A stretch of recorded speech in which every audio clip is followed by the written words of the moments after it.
ایک مرتبہ نبی علیہ السلام ایک گھر میں موجود تھے تو آپ نے ارشاد فرمایا کہ اس مجمع میں کوئی غیر مسلم ہے؟ اجنبی سے مراد غیر مسلم تھا کہ کوئی غیر مسلم ہے؟ صحابہ نے عرض کیا کوئی نہیں۔ ارشاد فرمایا کواڑ بند کر دو، دروازہ بند کر دو۔ اس کے بعد ارشاد فرمایا ہاتھ اٹھاؤ اور کہو لا الہ الا اللہ۔ تو سب صحابہ نے ہاتھ اٹھائے اور پڑھا لا الہ الا اللہ، پڑھتے رہے۔ پھر نبی رسول نے فرمایا الحمدللہ، اے اللہ تو نے مجھے وہ کلمہ دے کر بھیجا ہے کہ اس کلمے پر جنت کا وعدہ کیا ہے اور تو وعدہ خلاف نہیں ہے۔ اس کے بعد حضور صلی اللہ علیہ وسلم نے ہم سے ارشاد فرمایا کہ خوش ہو جاؤ، اللہ نے تمہاری مغفرت فرما دی۔ نہیں، یہ کلمہ اتنا عظیم ہے کہ نبی علیہ السلام نے کلمہ پڑھایا اور پھر خوشخبری دی جنت کی ان سب لوگوں کو۔ کلمہ طیبہ ایمان کی تازگی کا سبب ہے، چنانچہ نبی صلی اللہ علیہ وسلم نے فرمایا جددوا ایمانکم، اپنے ایمان کی تجدید، اپنے ایمان کو رینیو کرتے رہا کرو۔ تو صحابہ کہتے ہیں ہم نے کوسچن کیا اے اللہ کے رسول کیف، ہم کیسے کریں؟ فرمایا اکثروا من قول لا الہ الا اللہ، فرمایا کہ تم لا الہ پڑھتے رہا کرو، تمہارا ایمان تجدید یعنی رینیو ہوتا جائے گا، تازہ ہوتا جائے گا۔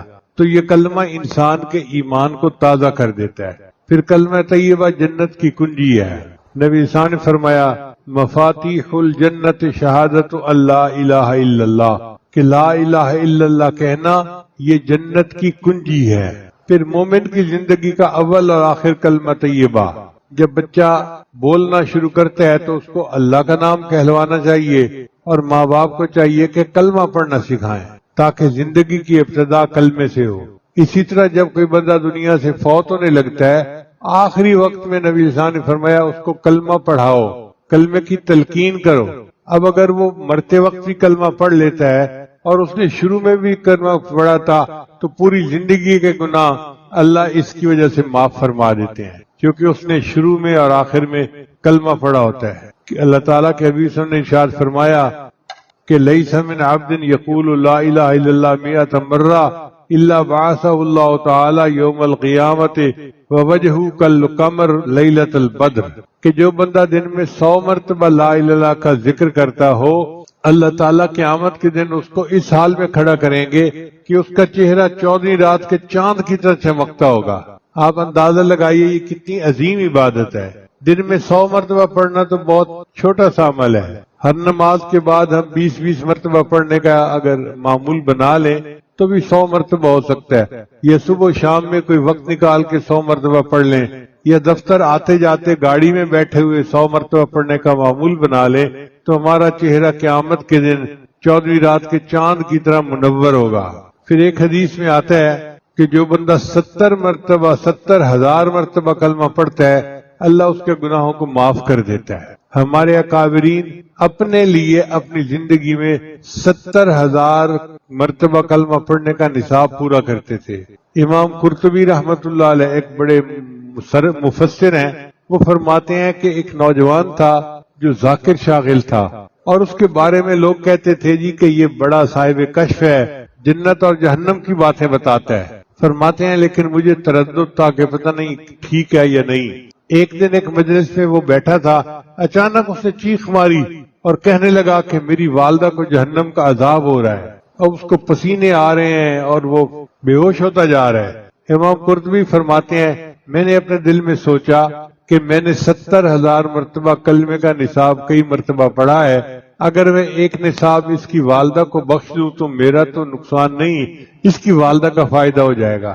فرماتے ہیں کہ میں نے اپنے دل میں نیت کر لی، اور میرے سوا اور اللہ کے سوا کوئی نہیں جانتا تھا کہ میں نے یہ عمل کیا۔ جیسے ہی میں نے 70,000 والا نصاب اس کی والدہ کو بخشا، وہ ٹھیک ہو کے بیٹھ گیا اور کہنے لگا اللہ نے میری والدہ کے عذاب کو ختم کر دیا اور اس کو جنت عطا فرما دی۔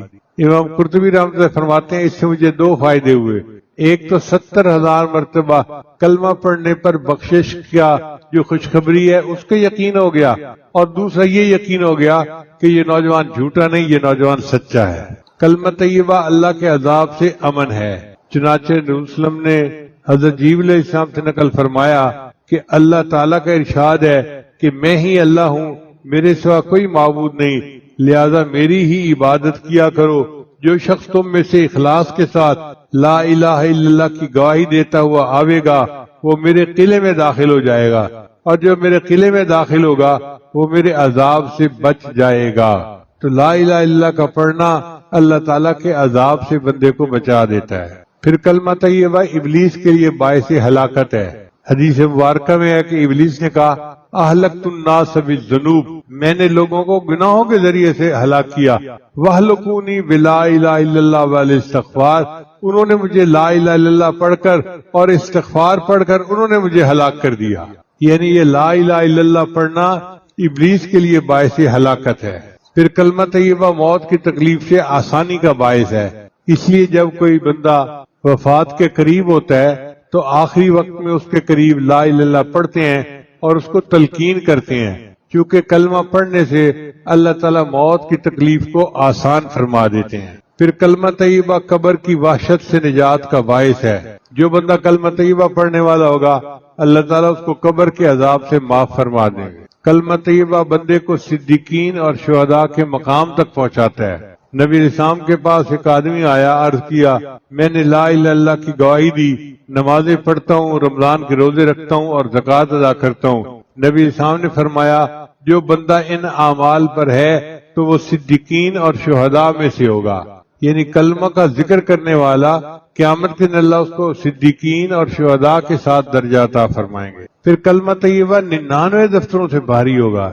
حدیث مبارکہ میں ہے قیامت کے دن اس امت کا ایک گناہگار ہوگا جس کے گناہ بہت زیادہ ہوں گے، 99 دفتر گناہوں کے ہوں گے۔ اس کی مثال ایسے سمجھیں کہ جیسے آپ کسی سبجیکٹ کے نوٹس بناتے ہیں، ایک کاپی ختم ہو جاتی ہے تو پھر دوسری کاپی، پھر تیسری کاپی، پھر چوتھی کاپی، اس کے بھی گناہ اتنے ہوں گے کہ گناہ لکھتے لکھتے 99 رجسٹر گناہوں کے بن جائیں گے۔ اتنا بڑا گناہگار ہوگا اس امت کا، اس کے ایک پلڑے میں 99 دفتر رکھ دیے جائیں گے اور دوسرے میں اس کے اعمال رکھ دیے جائیں گے، تو اعمال تھوڑے ہوں گے اور رجسٹر کا جو بوجھ ہوگا زیادہ ہوگا، تو وہ بندہ سمجھے گا کہ اب میری پکڑ ہو جائے گی۔ اللہ فرمائیں گے میرے بندے میں کسی پر ظلم نہیں کرتا، تیرا ایک عمل ہمارے پاس باقی ہے، ہم تجھے وہ دیتے ہیں۔ چنانچہ فرشتہ بطاقہ، کاغذ کی پرچی جو ہوتی ہے نا، چھوٹی سی پرچی، اس کو بطاقہ کہتے ہیں عربی میں، وہ بطاقہ لا کے دے گا، وہ کہے گا یا اللہ 99 دفتر کے مقابلے میں یہ کاغذ کی پرچی کیا حیثیت رکھتی ہے؟ اللہ فرمائیں گے کہ تو اس کو اپنی نیکی کے پلڑے میں تو ڈال۔ جب وہ پلڑے میں ڈالے گا وہ اتنی بھاری ہوگی کہ اس کا نیکیوں کا پلڑا جھک جائے گا اور گناہوں کا پلڑا ہلکا ہو جائے گا۔ تو حیران ہو کر پوچھے گا کہ اس پرچی پر کیا لکھا ہوا تھا؟ اس کے اوپر لکھا ہوگا لا الہ الا اللہ محمد الرسول اللہ، یعنی کلمہ اس نے پڑھا ہوگا، یہ کلمہ 99 دفتر گناہوں سے زیادہ بھاری ہو جائے گا قیامت کے دن۔ پھر کلمہ طیبہ ایمان کا سب سے اہم شعبہ ہے۔ نبی صاحب نے فرمایا کہ ایمان کے 70 شعبے ہیں اور ان میں سے سب سے اول شعبہ وہ لا الہ الا اللہ کہنا ہے۔ پھر کلمہ طیبہ شفاعت نبوی کا سبب ہے۔ جو بندہ کلمہ پڑھنے والا ہوگا قیامت کے دن نبی اسلام اس بندے کی شفاعت کریں گے۔ کلمہ طیبہ جان و مال کی حفاظت کا ذریعہ ہے۔ حدیث مبارکہ میں آتا ہے کہ ایک مرتبہ نبی علیہ السلام کا پتہ نہیں چل رہا تھا کہ محبوب علیہ السلام گھر میں ہیں یا کہیں باہر ہیں، تو صحابہ کرام تو بہت فکر مند رہتے تھے، چونکہ مدینہ طیبہ میں باہر سے کافر بھی آتے تھے تو خدشہ تھا کہ کوئی کاروائی نہ کر دے۔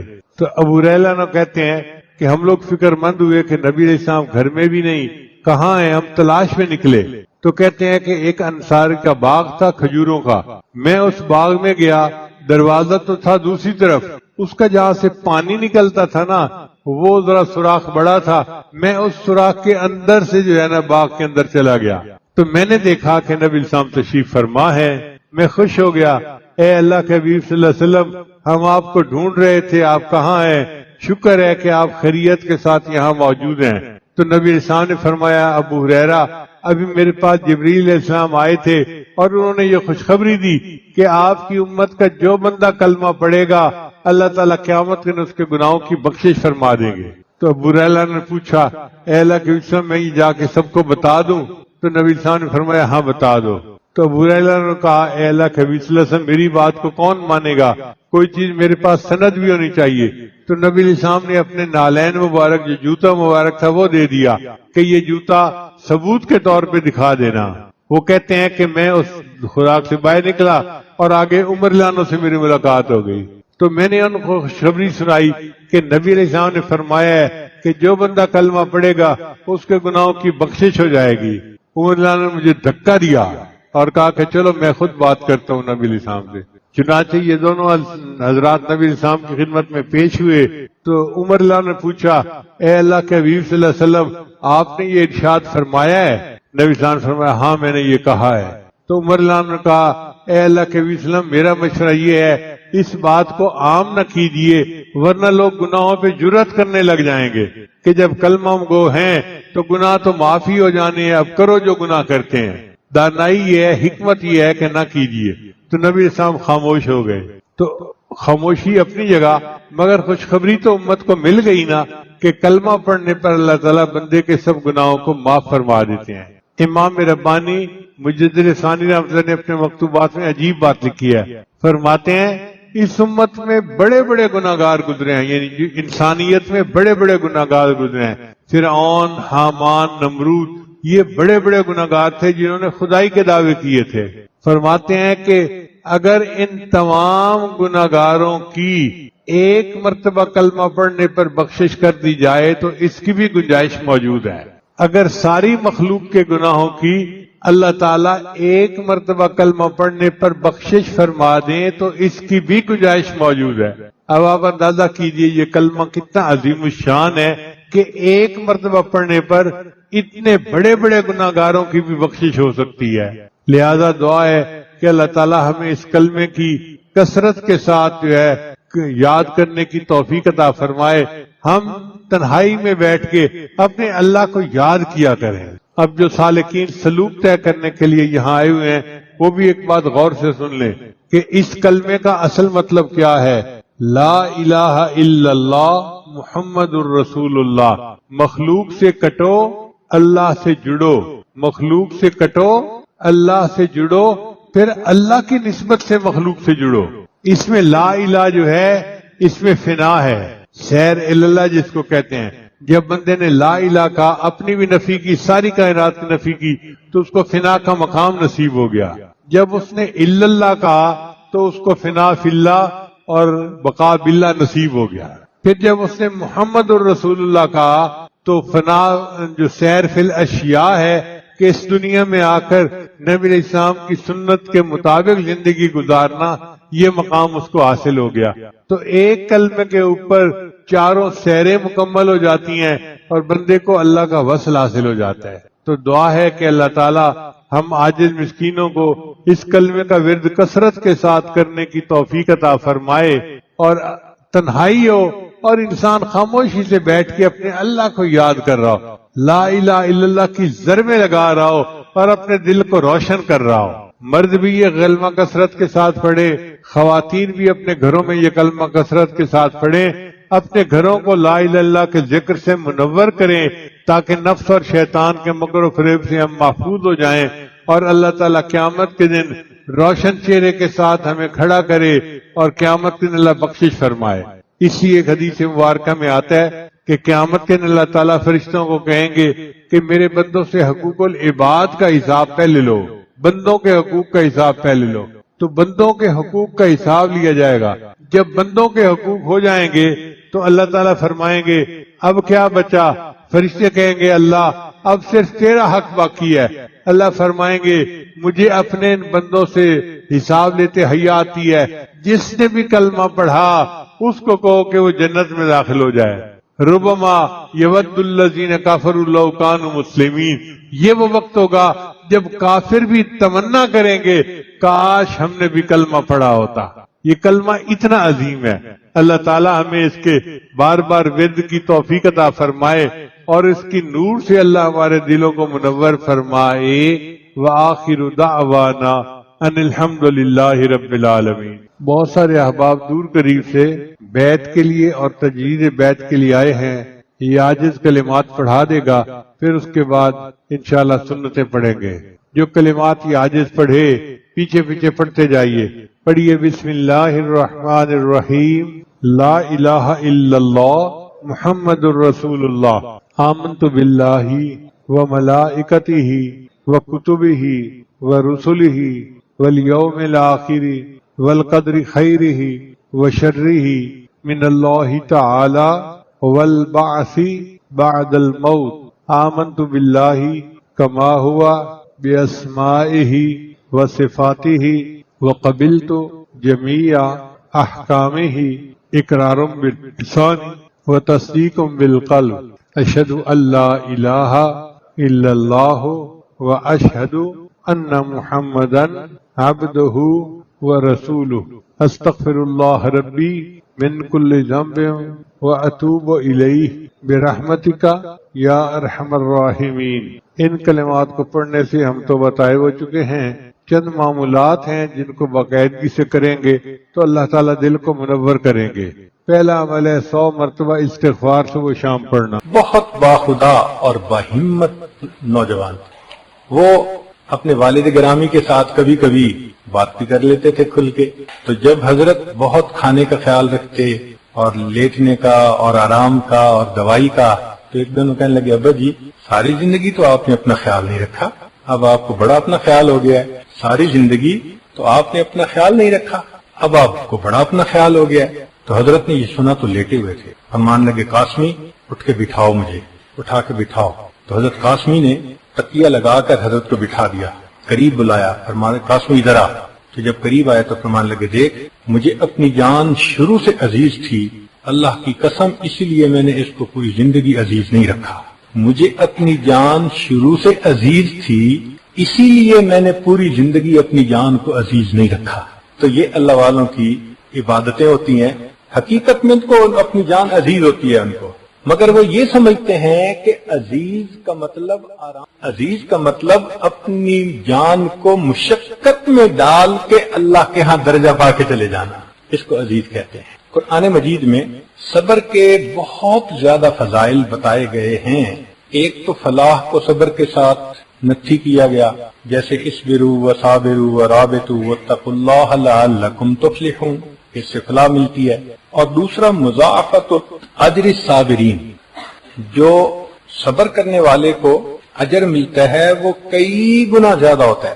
اللہ فرماتے ہیں انما یوفی الصابرون اجرہم بغیر حساب، کہ صبر کرنے والوں کو تو ہم بلا حساب اجر عطا فرما دیں. سبحان اللہ. رب کریم اگر کہیں کہ بلا حساب اجر تو ذرا اندازہ لگائیں نا کہ کتنا اجر ہوگا. اللہ اکبر. پھر صبر کرنے والوں کو اللہ کی معیت ملتی ہے، ان اللہ مع الصابرین. پھر صبر کرنے والوں کو اللہ رب العزت مدد عطا فرماتے ہیں، استعینوا بالصبر والصلاۃ. تو اللہ کی مدد آتی ہے، اللہ کی مدد اترتی ہے. فرمایا بلا ان تصبروا وتتقوا ویأتوکم من فورہم ھذا یمددکم ربکم. سبحان اللہ. یعنی فرشتوں کے نازل ہونے کی بشارت ان کو دے رہے ہیں کہ تم نے صبر کیا اس وجہ سے. بخمسۃ آلاف من الملائکۃ مسومین. نبی اسلام نے فرمایا ان النصر مع الصبر، کہ اللہ کی مدد تو صبر والے کے ساتھ ہوتی ہے. تو جو صبر کرتا ہے اللہ کی مدد ملتی ہے، اور اس صبر کی وجہ سے اللہ کی حفاظت ہوتی ہے. چنانچہ فرمایا ان تصبروا وتتقوا لا یضرکم کیدہم شیئا. اگر تم صبر کرو گے اور تقوی اختیار کرو گے تو یہ تمہارے دشمن ہیں، حاسد ہیں، وہ تمہارا بال بیکا بھی نہیں کر سکیں گے. تمہیں اللہ کی حفاظت نصیب ہو جائے گی. اور جب صبر والے جنت میں داخل ہونے لگیں گے تو قرآن مجید میں فرمایا والملائکۃ یدخلون علیہم من کل باب سلام علیکم بما صبرتم فنعم عقبی الدار. صبر کی وجہ سے فرشتے بھی ان کو سلام، مبارکیں مبارکیں ایسے دے رہے ہوں گے. فرمایا کہ صبر ایمان والوں کے لیے بہتر ہے. وَإِنْ عَاقَبْتُمْ فَعَاقِبُوا بِمِثْلِ مَا عُوقِبْتُمْ بِهِ وَلَئِنْ صَبَرْتُمْ لَهُوَ خَيْرٌ لِلصَّابِرِينَ. چنانچہ صبر کے اوپر بڑا اجر ملتا ہے. إِلَّا الَّذِينَ صَبَرُوا وَعَمِلُوا الصَّالِحَاتِ أُولَئِكَ لَهُمْ مَغْفِرَةٌ وَأَجْرٌ كَبِيرٌ. کبیر کا لفظ استعمال فرمانا اندازہ کر سکتا ہے انسان کہ اللہ رب العزت کتنا زیادہ اجر فرمائیں گے. فرمایا جعل الصبر من عزم الامور.